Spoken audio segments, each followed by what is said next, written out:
Bueno, en el confinamiento, ¿qué nos pasó a nosotras en el equipo de fonoaudiología? Bueno, nos pasó primero esto de cambiar nuestra manera de atención, o sea, atendíamos en forma individual, empezamos a hacer algunas cosas en forma grupal. ¿Por qué? Porque veíamos a los pacientes que estaban poco motivados y entonces había que tratar de buscar cosas para que el paciente estuviera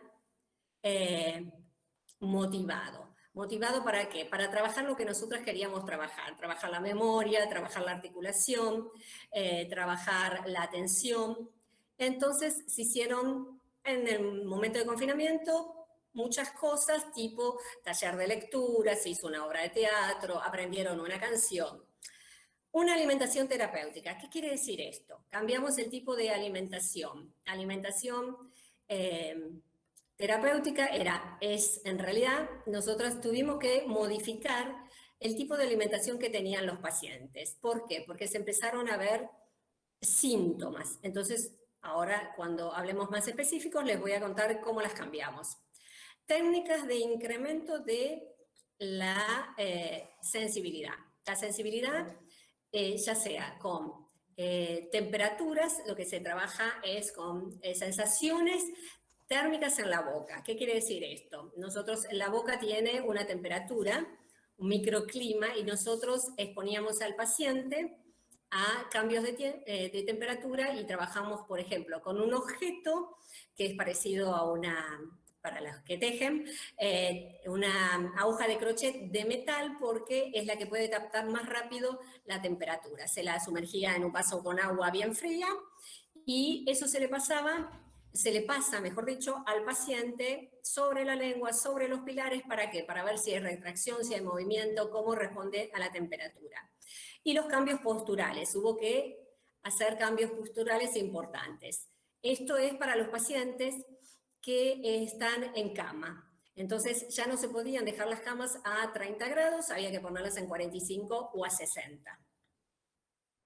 Bueno, ¿qué nos pasó con los pacientes con COVID? Bueno, tenían algunos de los síntomas que a nosotras nos interesan, es el déficit respiratorio, porque ¿qué nos dice? Que va a haber una incoordinación fonorrespiratoria, la alteración en el estado de conciencia, que tiene que ver con el sistema nervioso central y periférico, el paciente no está alerta a lo que está teniendo la boca, fatiga muscular, se nos cansaban, odinofagia, este dolor de garganta, desorientación en témporos espaciales, que nos dan trastornos deglutorios. Hubo que modificar para evitar estos trastornos deglutorios, el equipo decidió que había que salvaguardar la salud, la vida del paciente y en algunos casos lo que tuvimos que implementar es la colocación de la sonda nasogástrica. Quiero aclarar que el equipo no es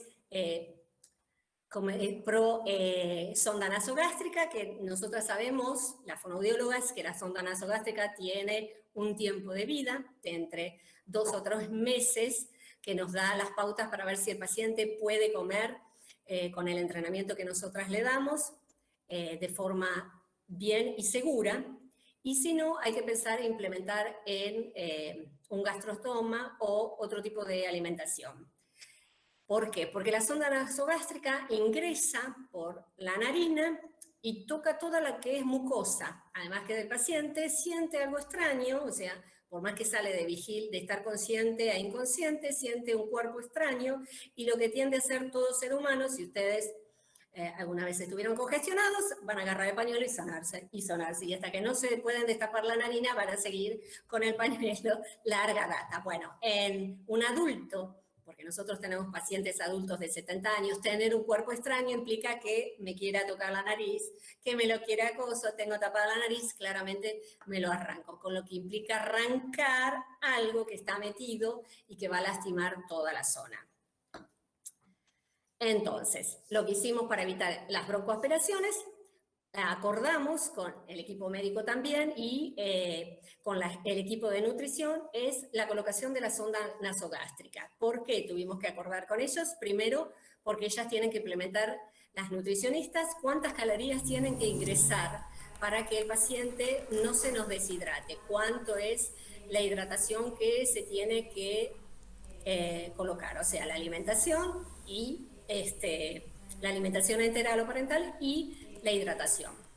Bueno, también lo que tuvimos que hacer en aquellos pacientes a los que no le colocamos sonda nasogástrica, pero que veíamos alteración en cuanto con la ingesta de líquidos en la parte de hidratación, es colocar una sustancia que lo que va a hacer en el líquido es espesar el líquido. Por eso se llama, es un espesante. ¿Qué quiere decir? Que el agua va a estar más pesada. ¿Para qué? Para que el paciente la pueda tragar tranquilamente y a nosotras nos aseguremos que el líquido va a donde tiene que ir. Y se le coloca todos los líquidos, sean fríos, calientes, y las consistencias las determinamos en base a lo que nosotras vemos que nos parece más segura para ese paciente. Bueno,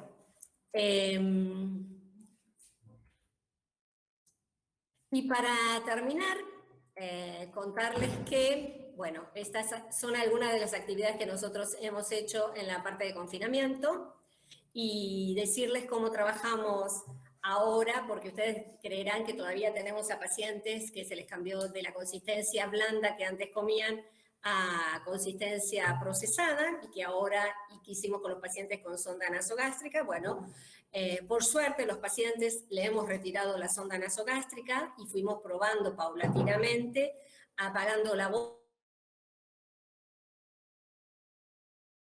tolerancia del paciente para las comidas y nos aseguramos que el paciente esté bien nutrido.